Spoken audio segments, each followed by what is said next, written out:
15 minute good series में आप सभी लोगों का स्वागत है। चलिए क्वेश्चन को सॉल्व करते हैं। इस टाइप के क्वेश्चंस जनरली पूछे जाते हैं आरआरबी पीओ में, अदरवाइज नहीं पूछता है, ये आरआरबी क्लर्क में पूछता है। ठीक है ना, बट मैंने लेवल को थोड़ा बढ़ाया हुआ है। चलिए आइए देखिए क्या कहता है। तीन इस तरीके से वर्ड दिए रहते हैं, में से तीन तीन पूछता है, हमने चार चार किया हुआ है। इसने पूरा how many letter of the English alphabet series in between the third letter of the second word from the left hand से सेकेंड वर्ड पे पहुंचे। थर्ड लेटर क्या निकल के आया? आर निकल के आया। And the second letter from the second word from the right hand से सेकेंड वर्ड पे सेकेंड लेटर क्या निकल के आया? यू। तो हमसे पूछा है कि इनके बीच में कितने इंग्लिश अल्फाबेटिकल सीरीज रहते हैं। तो मैंने कहा यू की प्लेस वाली होती है 21, आर की होती है 18, बीच का डिफरेंस कितना हुआ? 18, 19, 20, 21, तीन का डिफरेंस हुआ। बीच में तीन का 3 माइनस 1 और कर देंगे तो 2। तो इनके बीच में 19 और 20 दो आ रहे हैं, फिर तो 21 सही है, तो आंसर है 2 is the correct answer. If all the consonants are replace with the immediate preceding, तो हमसे कह रहा है कंसोनेंट में -1 कर देना है।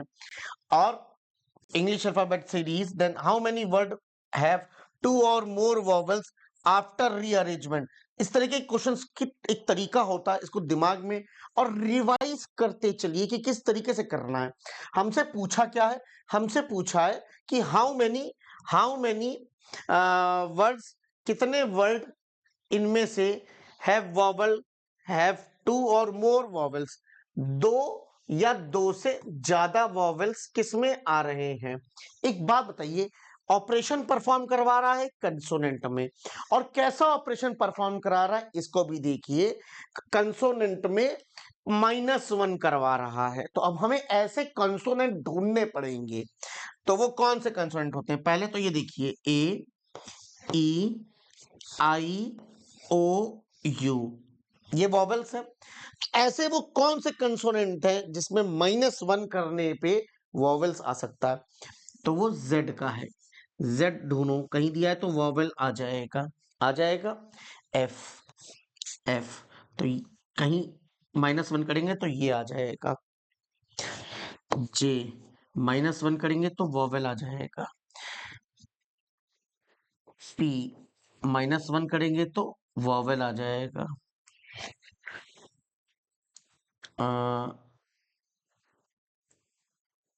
वी, -1 करेंगे तो आ जाएगा। तो अब हमें इस टाइप के क्वेश्चंस में क्या याद रखना है? हमसे पूछा जाएगा अगर -1 करना है, प्रीसीडिंग निकालना है कंसोनेंट, तो हमें ये कंसोनेंट अपने वर्ड्स में ढूंढने पड़ेंगे। आओ सुनो, अगर इस पर्टिकुलर एक वॉवेल ऑलरेडी है, टी आर एम में से कुछ यहां पे दिख रहा है, टी आर एम में से कोई कंसोनेंट दिख रहा है? नहीं, ये केवल एक वॉवेल देगा। इसमें ई ऑलरेडी है। आरआरपी, आरआरपी में से एक वॉवेल देगा, दैट इज पी। तो पी भी मुझे वॉवेल देगा, तो दो वॉवेल हो गए, इस वर्ड को काउंट करेंगे। ओ ऑलरेडी है। एल जी वाई, कुछ है क्या इसमें? कोई है क्या? नहीं है, तुरंत इसको काट देंगे। यू ऑलरेडी है, पी देगा ही देगा, इसको काउंट कर लो। आई ऑलरेडी है, आर डी एफ में से एफ देगा कंसोन, एफ देगा वॉवेल, तो एक ये। तो ऐसे कितने वर्ड हैं जो दो या दो से ज्यादा वॉवेल दे रहे हैं? वो है 1, 2, 3। तो आंसर है 3 is the correct answer. Hope so you got my point की what you have to search for such type of questions, है ना? क्या आपको सर्च करना है? आपको ये कंसोनेंट सर्च करने हैं, नोट कर लीजिए। इसी तरीके ये तो प्रीसीडिंग का था। अगर +1 का बोला जाएगा तो यहां से करो, यहां से करोगे तब, ठीक है ना? क्या समझे? समझ में आया कि यहां वाले निकालो सारे। तो हमने सॉरी, जेड, यहाँ पे जेड नहीं आएगा, ओहो, यहाँ पे बी आएगा, सॉरी बी आएगा, बाकी सब सही है। हाँ, जेड आया +1, बात समझ में आई है कि नहीं आई है? डी +1। अगर पूछा जाए ऐसे कंसोनेंट जिसमें इमीडिएट नेक्स्ट कर देना है, समझ में आया? तो उसमें इस वाले टाइप की वो कंसोनेंट को याद रखना है। अभी B, F, J, P, V, एक बार चेक कर लो कहीं है तो नहीं, कहीं नहीं, कहीं नहीं है। ठीक, तो करेक्ट आंसर है आपके सामने ये। ठीक है, ठीक है। चलो अगला क्वेश्चन देखते हैं क्या है। क्या कहता है, the position of how many words will remain unchange. अच्छा, position of how many words बोला है, remain unchange when we arrange the word in English alphabetical order from left to right and. अच्छा, नंबरिंग कर दो, numbering method यहां काम आता है, 1 2 3 4 5। सिंपल, अपनी कॉपी में भी ऐसे करना, 1 2 3 4 5। मान लो ये मेरी कॉपी है एग्जाम वाली, मैंने इस तरीके से किया।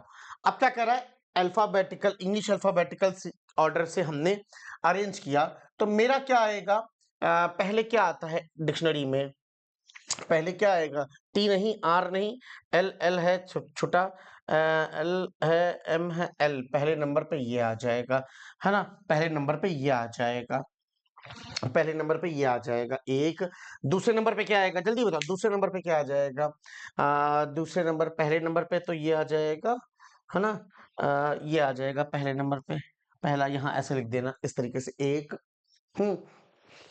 दूसरे नंबर पे क्या आ जाएगा, एल एम एन, दूसरे नंबर पे ये आ जाएगा, दूसरे नंबर पे ये आ जाएगा, ठीक है, L M N O P Q R, ये तीसरे नंबर पे आ जाएगा, ये तीसरे नंबर पे आ जाएगा, क्यू आर, आर, फिर वो वाला आर पांचवें नंबर पे आ जाएगा, नहीं आर 3 4 चौथे नंबर पे ये आ जाएगा, और पांचवें पे ये आ जाएगा। अब आप एक चीज देखिए, क्या यहाँ 1 1 आ रहा है, अगर 1 1 दिख जाता तो वो पेयर बन जाता कि हाँ भाई एक है जो कि अनचेंज है। यहाँ सब के सब चेंज हो गए, चेंज हो गए कि नहीं चेंज हो गए, बिल्कुल चेंज हो गए हैं। ये पांचवें नंबर पे आ जाएगा, ये चौथे नंबर पे आ जाएगा, लेफ्ट टू राइट अगर हम चलेंगे तो यहाँ पे आंसर है none is the correct answer, कि कोई भी अनचेंज नहीं, सारे के सारे चेंज हो गए हैं यहाँ पे, ठीक है। चलिए आगे बढ़ते हैं। आगे बढ़ने से पहले आप सभी को एक बार रिमाइंड करा देते हैं कि अगर आप गाइडली पीडीएफ बंडल परचेस करना चाहते हैं या मॉक टेस्ट परचेस करना चाहते हैं जो कि 9 मंथ की वैलिडिटी के साथ मिलेगा 175 रुपीज में, एआई भी जिसमें इंक्लूड है कि आपको आंसर एआई जनरेटेड भी मिल सकता है, तो कोड यूज करिएगा बी फॉर बॉय 12, 12% का एक्स्ट्रा डिस्काउंट मिल जाएगा। साथ ही साथ जो मैं पीडीएफ बंडल के लिए बोलता रहता हूं कि बेटा आपको 6 मंथ 3 मंथ का तो लेना ही नहीं है, आपको लेना है 9 मंथ, 12 मंथ और 18 मंथ, ताकि आप 2026 का जो पीडीएफ बंडल होगा उसको भी अवेल कर सके और उसमें देख सके कैसा कंटेंट है। तो आप यहाँ पे भी यूज कर सकते हैं बी फॉर बॉय 1 2। चलिए लास्ट क्वेश्चन है, आई थिंक ये नहीं, इसके बाद ब्लड रिलेशन। चलिए ये रहा आपके सामने क्वेश्चन, क्या कहता है क्वेश्चन, ध्यान से पढ़िए, ध्यान से देखिएगा। If we arrange all the letters of the word, letters को करना of the word in the alphabetical order within the word, then how many word will start with a vowel? अब एक बात बताइए, start with a vowel, अब एक बात बताइए, यहाँ पे सबसे छोटा क्या दिख रहा है, यहाँ पे आई आपको सबसे पहला तो start with vowel हो गया, यहाँ पे सबसे छोटा ई दिख रहा है, start with vowel हो गया, यहाँ पे एल ओ जी, जी से स्टार्ट हो जाएगा तो स्टार्ट विद वॉवेल नहीं है क्योंकि साथ है, एन यू पी पी, तो स्टार्ट विद वॉवेल नहीं हो सकता, ये भी नहीं देगा, आर आई डी एफ, तो ये डी से होगा, ये भी नहीं देगा, मुझे ऐसा केवल दो ही होंगे, आंसर है 2 इज द करेक्ट। तो ये थोड़ा इजी लेवल पे था, ये इजी एक इजी नोट पे था ये हमारे पास, ठीक है ना। चलिए अब आगे देखते हैं कि क्या दिया हुआ है हमारे पास, दिया है ब्लड रिलेशन का एक बेहतरीन सा क्वेश्चन आया, आइए इसको देख लेते हैं, ठीक है ना। चलिए there are 7 members in the family of 3 generation, यहाँ पे जनरेशन कितनी बनानी है कि 3 की जनरेशन हमको यहाँ बनानी है। मेंबर्स कितने हैं, 7 है। देयर आर 2 मैरिड कपल, और 2 मैरिड कपल हैं। S is the son in law of Q, Q की कोई बेटी होगी उसने शादी की होगी एस से, तो S is the son in law of Q बन गया, ठीक है ना। आगे देखिए क्या कहते हैं, there are S is the son in law of Q, P is a grand mother of U, T is a son of R, V is a brother in law of S. देखिए हम इधर से एक कहीं hit and trial करते हैं, हमने कहा कि V is a brother in law, V is a brother in law of S बना दिया मैंने इस तरीके से, ठीक है ना। V S who does not have any sibling, अच्छा ऐसा कोई सिबलिंग नहीं तो कंफर्म है कि यही बनेगा। बहुत प्यारी लाइन बोल दी कि एस हु डज, मेरा पॉसिबिलिटी छोड़ दिया उसने, no single person in the family is a parent. अच्छा तो अगर ये है तो इसकी भी शादी, 2 ही मैरिड कपल चाहिए था ना, 2 ही मैरिड कपल चाहिए था, 2 लोग मिल गए, अच्छा बहुत बढ़िया। T is a son of R, T is a son of R, अच्छा T and U are opposite gender, 7 लोग थे यार गुरु, 7 लोग थे। T is a son of R, V, P is a grand mother, P is a grandmother of you. Definitely P यहाँ आ जाएगा और ये मेल हो जाएगा of grandmother of you, U यहाँ आ जाएगा। कै लोग थे? 7 लोग थे ना। तो 1 2 3 4 5 6, 6 लोग तो मेरे पास बने हुए। एक लोगों को हमको और प्लॉट करना है। कुछ नहीं देख लेंगे। T is the son of R, तो definitely T is the son of R. मुझे पता है सन बनेगा तो कुछ ना कुछ आएगा। पेरेंट्स तो सिंगल पेरेंट नहीं है, मतलब मम्मी और पापा दोनों लोग हैं।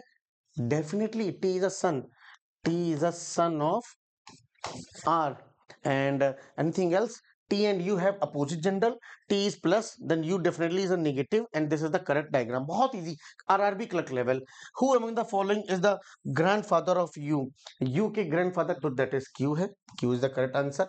If Z is the wife of V, if Z is the wife of V है, how Z is related to P? ये इसका बच्चा ही तो है ये, तो Z बनेगी बहू, that is daughter in law. ठीक है डॉटर इन लॉ। अच्छा, इसके बाद how many such pair, pair वाले कैसे करते हैं अभी देखेंगे। उसके बाद फिर सिलॉक्स कर लेंगे। फटाफट फटाफट फटाफट करते हैं, ठीक है। स्पीड आएगी। हाउ मेनी सच ले, क्या देखो मैंने देखा अपनी कॉपी में ए बी, तो 1 2 यही मिल गया एक, है ना। एक है ना, एम एन एन होता है 14, है ना। सी सी डी डी पे 4 होता है ना। डी पे 4 और ओ पे 15 और एन पे फिर 14। ठीक, तो हाउ मेनी पेयर, देखो 1 से 2 फॉरवर्ड चेक करो। देखो अकॉर्डिंग टू दैट, ना फॉरवर्ड दिया है मेंशन, ना बैकवर्ड दिया, तो हमें दोनों लेना है। ऑलवेज रिमेंबर, 1 2 3 4 5 6 कोई मतलब नहीं, 2 3 4 5 कोई मतलब नहीं, 1 2 3 कोई 14 15 16 नहीं। बस मुझे लगता है कि ये यही मिला यार। ठीक है, बैकवर्ड देखो 14 से 15 आगे कोई मतलब नहीं है। 4 5 6 कोई मतलब नहीं, कोई मतलब नहीं, कोई मतलब 1 से 2, तो 1 पेयर 2 पेयर 3 पेयर, तो करेक्ट आंसर हमारे पास 3 pair is the correct answer. Easy था, डुएबल था, करने वाला था, है ना। कोई पेयर छोड़ा नहीं है, ठीक है। अगला क्या है?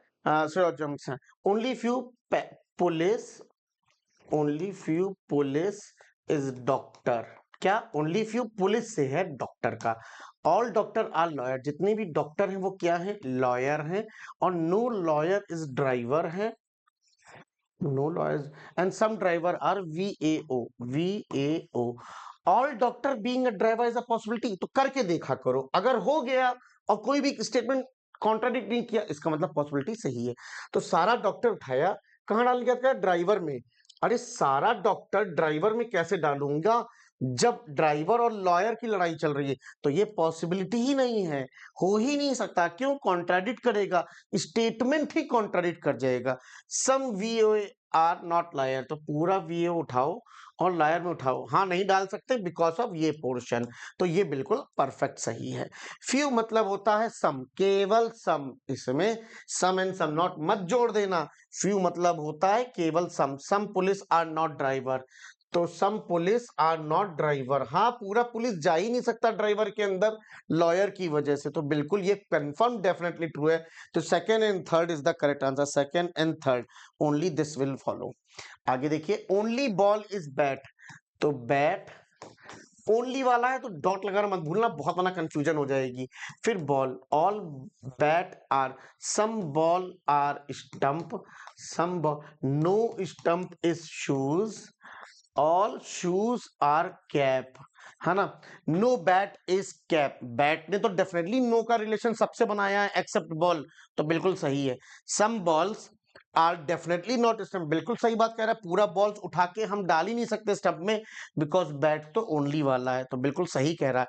All cap being stump, all cap being stump is a possibility. अगर हमने पूरा कैप उठाया जिसमें शूज भी जाएगा, शूज और स्टंप में तो लड़ाई चल रही है, तो ये तो पॉसिबल ही नहीं है, जा ही नहीं सकता है। इसीलिए first and second will follow, first and second will follow. ठीक, इसका आंसर मुझे कमेंट करके तुम लोग बताना है कि तुम्हारा आंसर क्या आता है। देखे भी तो सही कि यहां तक आके तुम लोग कमेंट कर भी रहे हो कि नहीं कर रहे हो। ठीक है, बाकी ये रहा तुम्हारे भाई का कोड, इस कोड को यूज करो और बेनिफिट्स उठाओ। ठीक है, पजल मिसलिनियस चलता रहेगा इसी तरीके से, प्रैक्टिस तुमको करनी है। ठीक है, चलो bye, take care, have a nice day, bye.